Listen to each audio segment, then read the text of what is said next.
कपड़ों से इत्र की महक आना कोई बड़ी बात नहीं है, लेकिन तुम्हारे किरदार से इत्र की महक आना अपने आप में ही एक बहुत बड़ी बात है। हाय गाइस, आज मैं फिर आपके सामने एक स्टोरी लेके आई हूँ। ये स्टोरी है एक साधु महात्मा की। एक साधु महात्मा जिसको गांव में हर कोई पसंद करता था। सब उनसे मिलना पसंद करते थे, सब उनके साथ बात करना पसंद करते थे। किसी के घर पे कोई शुभ कार्य हो तब उन्हें ही बुलाया जाता था, या किसी के घर पे मृत्यु अवसान हो तब भी उन्हें ही बुलाया जाता था। तो एक बार एक धनवान सेठ ने उनके घर पे बहुत ही मंगल कार्य था इसलिए बुलाया था, लेकिन साधु किसी काम में व्यस्त थे इसलिए उन्होंने अपने दोनों शिष्यों को भेज दिया। जब दोनों शिष्य जा रहे थे बड़े ही खुश थे कि आज तो हम साधु के शिष्य बन के जा रहे हैं, हमें बड़ा ही इम्पोर्टेंस मिली जाएगी, और बड़ी ही खुशी और एक्सपेक्टेशन के साथ गए थे कि आज हमें वहाँ बहुत इम्पोर्टेंस मिलेगी। कार्य कंप्लीट हो गया, वो दोनों लौट कर आए। एक बड़ा ही दुखी था, एक बड़ा ही खुश था। साधु शॉक में पड़ गए, ये ऐसा कैसे हो गया? एक बड़ा खुश, एक बड़ा दुखी, क्या इनको दक्षिणा अलग अलग दे दी है, इस वजह से ये दुखी है? तब साधु ने बोला कि चलो मैं पूछ ही लेता हूँ कि क्या हुआ है।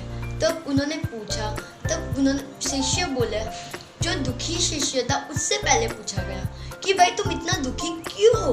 तब उसने कहा, सेठ के बारे में बड़ा ही सुना था कि बड़ा धनवान है, पैसे वाला है, तो दक्षिणा मुझे लगा था कम से कम 10 रुपए तो देगा, लेकिन नहीं, इसने तो सिर्फ 2 रुपए दिए। इस वजह से मैं बड़ा दुखी हूँ। और एक तरफ जो बड़ा ही खुश शिष्य था उससे पूछा गया, भाई तुम इतना क्यों खुश हो?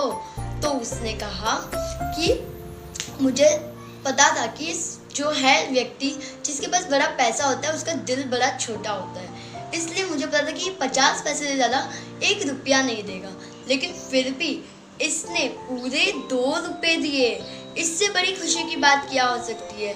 गाइस, ये तो थी एक छोटी सी कहानी। ये कहानी से मैं आपको यही सिखाना चाहती हूँ कि कभी भी एक्सपेक्टेशन मत रखो। अगर आप एक्सपेक्टेशन रखोगे तो आप ही दुखी होंगे, आपको ही प्रॉब्लम होगी। इसलिए मैं ये कहती हूँ कि दुख सुख जैसा कुछ होता ही नहीं है। अगर आपकी एक्सपेक्टेशन फुलफिल हो जाए तो आप खुश हो, सुखी हो, और अगर आपकी एक्सपेक्टेशन फुलफिल ना हो तो आप बड़े दुखी हो। ये सब हो जाता है। इसलिए गाइज, मेरे तो यही कहना है कि जो एक्सपेक्टेशन वर्ड है अपनी लाइफ से वो निकाल बाहर फेंको और आनंद का माहौल ले आओ। आनंद लाओगे ज़िंदगी में तो खुशी खुशी और पूरी ज़िंदगी अच्छी हो जाएगी। या कोरोना हो गया किसी एक इंसान को तो सबको दुख हो रहा है कि हम कभी मर जाएंगे, हम उस डर की वजह से हम आगे नहीं जा पा रहे हैं। माना कोरोना बहुत ही मुश्किल घड़ी है हम सबके लिए, लेकिन अगर हम लोग सोचे कि हमें कोरोना नहीं होगा, अगर हम लोग उसके प्रिकॉशंस ले ले, हम उसकी पूरी केयर करें, तो आई डोंट थिंक कि हमें कभी कोरोना जैसी कोई बीमारी होगी। हम रोज़ सुबह अगर काढ़ा पिए या फिर रात में सोने से पहले काढ़ा पिए तो शायद हमें कोरोना ना हो। हम बाहर निकलने से पहले ग्लव्स और मास्क पहने, अपने हेयर्स को भी कवर करें तो शायद हमें कोरोना ना हो। इसलिए गाइस, ये तो थी एक छोटी सी बात।